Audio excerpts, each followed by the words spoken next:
বন্ধুরা আজকে চলে এসেছি আরেকটা নতুন ভিডিও নিয়ে। আজকে আমরা একটা গল্প শুনবো, সেই গল্পটা খুব সুন্দর। চলো বলি। একটা খরগোশ একটা কচ্ছপকে বলল যে, এই কচ্ছপ জানিস, আমি তোর থেকে অনেক জোরে দৌড়াতে পারি, আর তুই তো ধীরে ধীরে দৌড়াস। আর আবার খরগোশ বলল যে যে হচ্ছে লাগিয়েছে, মাকে না বলে। তারপরে ওই ওই খরগোশটা বলল যে, চলো আমরা দৌড়ানোর প্রতিযোগিতা করি। বেচারা কচ্ছপ বলল যে, আমি এই প্রতিযোগিতা পারবো না, অন্য কিছু খেলা যাক। কিন্তু খরগোশের আশা তো ওকে পূরণ করতে হবে। তাই বলে খরগোশ বললো যে, না, আমরা এই প্রতিযোগিতাই খেলবো। তারপরে কচ্ছপ বলল যে, ঠিক আছে, এই প্রতিযোগিতাই খেলি। তারপরে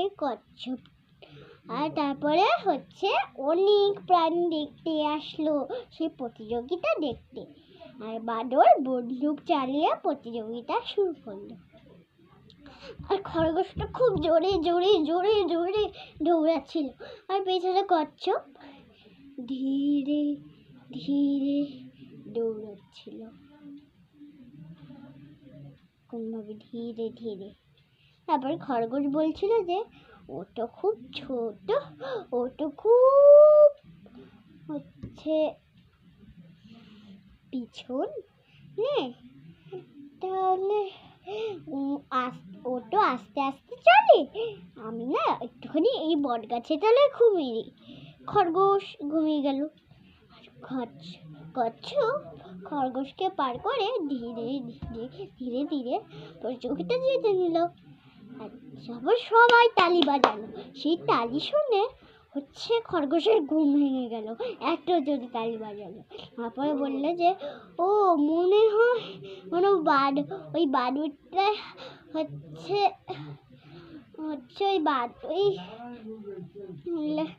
ঘুমিয়েছে বলে আবার চোখ মুখ ঠিক হয়ে গেছে বলে, তাই বলে মনে হয় হাততালি দিচ্ছে। ও জোরে জোরে গিয়ে রেখেছে। ও বাবা, কচ্ছপটা আগেই পার হয়ে গেছে ওর আগেই। এটা থেকে আমরা কি শিখলাম? কাউকে অবহেলা করতে নেই। কচ্ছপ বললো যে, কোনো একটা কাজের সময় কখনো বিশ্রাম করতে নেই। খরগোশ, দেখো আমি কিভাবে জিতে গেলাম।